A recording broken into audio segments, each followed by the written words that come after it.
si Betchay ng buhaykorea.com at pinoysakorea.com. Ngayon po ay gagawin natin ang lesson 12 which is about greetings, mga pagbati sa Korean. So yung pagbati po usually yung una natin pinag-aaralan.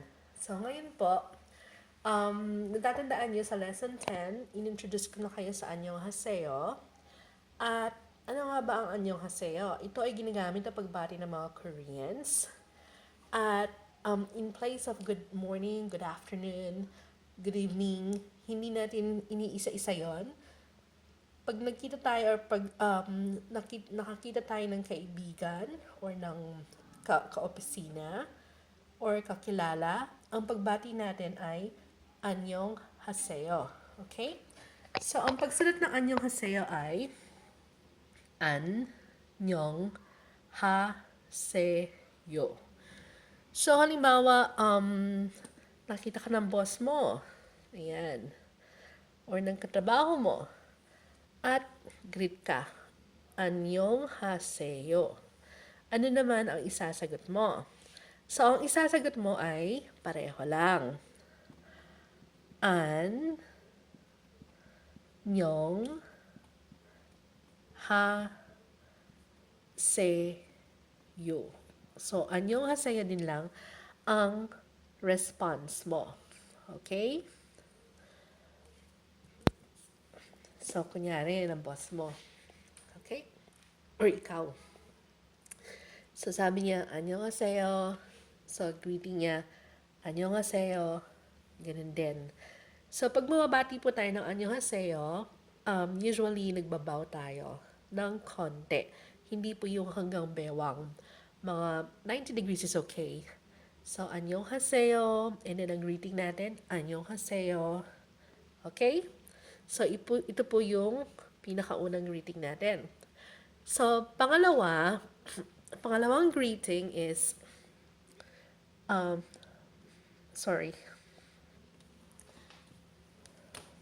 Okay, pangalawa is,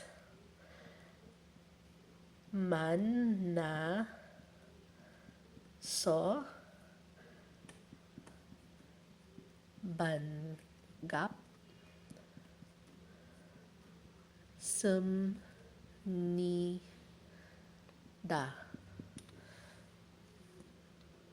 Okay. Mannaso banggapsumnida. So, ano naman po yung mannaso banggapsumnida? Ang mannaso banggapsumnida ay equivalent ng nice to meet you. At karaniwan nating sinasabi ito sa unang beses na na-introduce tayo sa isang tao or sa unang beses na ipakilala tayo sa isang tao. So, lagyan natin ng romanization. Man na so. Okay. Ban gap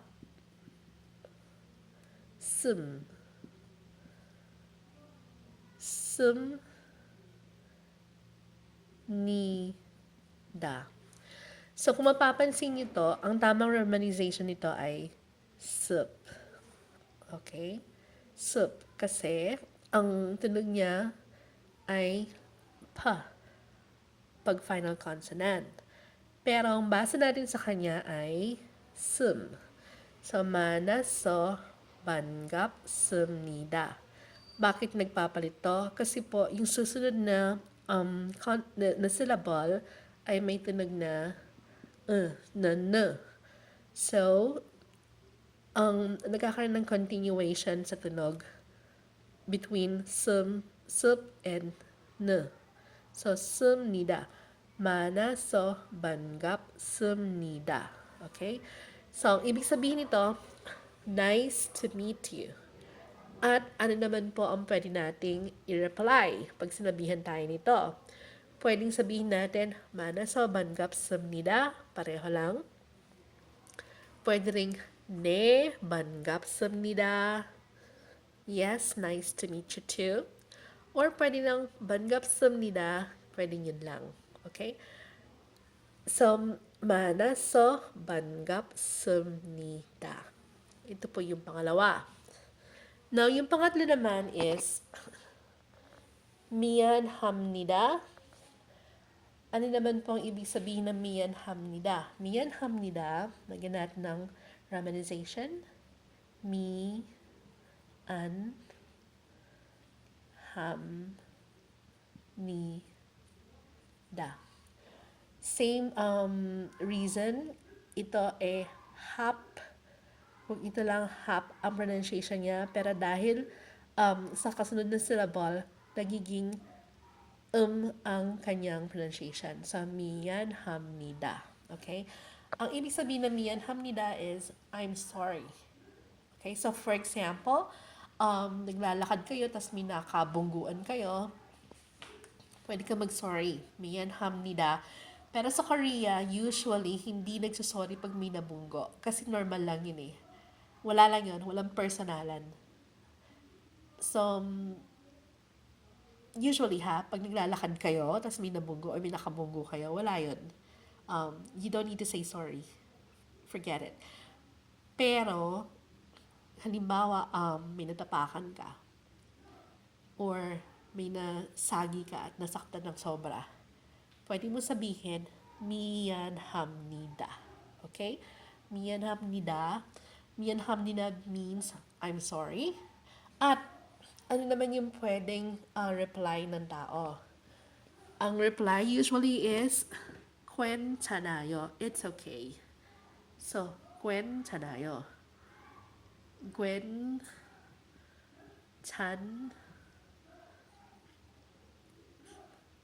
괜찮아요. Okay. So, 괜찮아요 means it's okay. Alright? So, 미안합니다. 괜찮아요. And, what about pag magpapasalamat? Pag magpapasalamat, usually, ang sinasabi natin is, 감사합니다. Right? So, lagyan natin example dito. 감사합니다.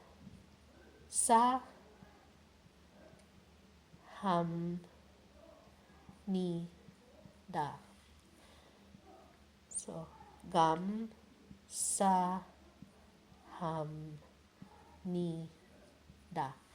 감사합니다. Ang ibig sabihin ng 감사합니다 is thank you. Pero may ibang variation ang 감사합니다, ang thank you. And sa mga susunod na lessons, pag-aaralan po natin yan. Okay? So, ano yung pwedeng sagot? Pag halimbawa may nagpasalamat sa'yo, ang isasagot natin ay ni, ye, yo. Or it's nothing. Wala yun. Aniyeyo. Okay? So, ni, ye, yo. So, magpapasalamat, sasabihin natin, 감사합니다. Ang sagot natin, 아니에요, meaning wala yon, okay lang yon. Alright? So, halimbawa yung bata nakaupo and then pinatayo niya sa subway yung matanda. So, usually sasabihin na 고마워. 감사합니다 is higher, mas polite, honorific, and ginagamit natin ito karaniwan sa mga nakakataas sa atin. Pero, pag nag-aaral kasi tayo ng Korean, pinaka mabuti or mas mainam na pag-aralan natin yung polite form, yung kahit na yung formal polite, kasi yung honorific or yung level ng pag-uusap sa Korea ay napaka-importante. So, kung halimbawa pupunta tayo ng Korea bilang worker at makakatrabaho natin ng mga Koreans, dapat gumagamit tayo ng magalang na pananalita sa ating boss or kaya sa ating mga katrabaho na mas mataas ang posisyon sa atin para mas maganda ang ating relasyon. Okay? So again, to say thank you, we say 감사합니다. And to reply, we say aniyeyo or walang anuman. Okay? So aniyeyo means walang anuman in Tagalog. Okay. So let's recap. Annyeonghaseyo. Annyeonghaseyo. Ang sagot. If you meet someone for the first time, we say Manaso banggapsumnida. Okay? Manaso banggapsumnida means nice to meet you. Let's say that again. Manaso banggapsumnida. Next, Miyan hamnida. Miyan hamnida. Miyan hamnida means I'm sorry. And to reply, we say 괜찮아요. 괜찮아요 means it's okay. 괜찮아요, it's okay. Okay? Next, to say thank you, we say 감사합니다. 감사합니다, which is thank you, and we reply 아니에요. 아니에요 means walang anuman. Okay? So, ito yung mga greetings na dapat natin pag-aralan at mas marami pang susunod. Oh, before I forget, when saying goodbye, ang sinasabi natin is Annyeong hikaseyo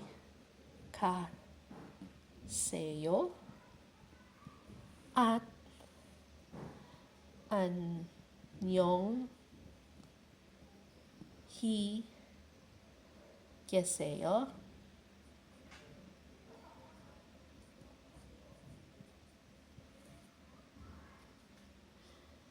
Okay, 계세요. Sorry. So, 안녕 계세요. The word ka means to go. And then, here, ge means to stay. Okay? So, anong pagkakaiba nito? Pag halimbawa, nasa opisina kayo, and then yung boss nyo magstay sa opisina, tapos kayo paalis na, ang sinasabi natin is, 안녕히계세요, meaning,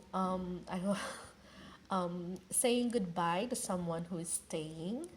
And we say 안녕히가세요 to say goodbye to someone who is leaving. Yung papaalis, sinasabihin natin ng 안녕히가세요.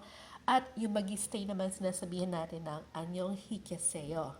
Pag pareho naman kayong aalis sa isang lugar, ang sasabihin natin is 안녕히가세요, 안녕히가세요. Okay? So, an example, ako aalis, ang sabihin ko sa inyo is 안녕히계세요 kung mag-stay kayo sa screen. Pero kung pareho tayong aalis, sabihin natin 안녕히가세요. Okay? So, kung halimbawa yung boss mo na iwan sa opisina at magpapaalam ka sa boss mo, ang sasabihin mo sa boss mo, 안녕히계세요. At ang sasabihin ng boss mo sa'yo is, 안녕히가세요. Alright? So, ito yung mga basic greetings natin. Gaya na sabi ko, importante yung degree ng honorific or yung politeness ng pagsasalita sa Korea. Kasi, kung nawawala ang politeness, lalo na sa mga mas nakakataas sa atin, nakakasira yun ng relationship. So, napansin ko, halimbawa, yung asawa ko po kasi is Korean. And minsan kahit na nag-aaway sila ng tatay niya, minsan nag-aaway kasi normal naman yun sa isang pamilya, di ba? Or hindi naman nag-aaway, pero meron silang hindi napagkasundoan, they still use honorific. Hindi nawawala yung paggalang sa salita ng asawa ko. Kasi, gaya ng sabi ko, pag nawala yung paggalang sa pagsasalita natin, nakakasira ito ng relationship. Kasi importante ito sa Korea. Okay? So, to recap, once again, 안녕하세요. 안녕하세요. We-reply, 안녕하세요. Ito yung greeting natin for good morning, good afternoon, good night, good evening. At ginagamit natin to pag may na-meet tayo ng mga kakilala natin or kahit na hindi kakilala. Halimbawa ko sa elevator, pag may kapitbahay ako na sumakay ng elevator, ginigreet ko sila annyeonghaseyo kahit na hindi ko sila kilala. Susunod naman, 만나서 반갑습니다. 만나서 반갑습니다. Ibig sabihin nito, nice to meet you. Or, nagagalak kitang makilala. Right? At ang reply mo is the same. 만나서 반갑습니다. Or, pwede ring 반갑습니다 or 네, 반갑습니다. Next is 미안합니다. 미안합니다 to say sorry. And ang pag-reply natin is 괜찮아요. So, halimbawa, naapakan mo yung isang ale, sabihin natin sa kanya miyanhamnida, and we expect her to say 괜찮아요 or it's okay. Wala yun. Okay? Next is to say thank you. We say 감사합니다. 감사합니다. 감사합니다 to say thank you. And how do we reply? We say 아니에요. walang anuman. 아니에요. Okay? And last but not the least, 안녕히 가세요 to say goodbye to someone who is leaving. Yung papaalis, sinasabihan natin ng 안녕히 가세요. At yung magstay naman, sinasabihan natin ng 안녕히 계세요. So, gaya ng sabi ko, kung halimbawa yung boss mo naiwan sa opisina and aalis na tayo, sabihin natin sa kanya 안녕히 계세요. At sasabihin niya sa atin 안녕히 가세요. Kasi tayo yung papaalis. Okay? So, ito po yung lesson 12.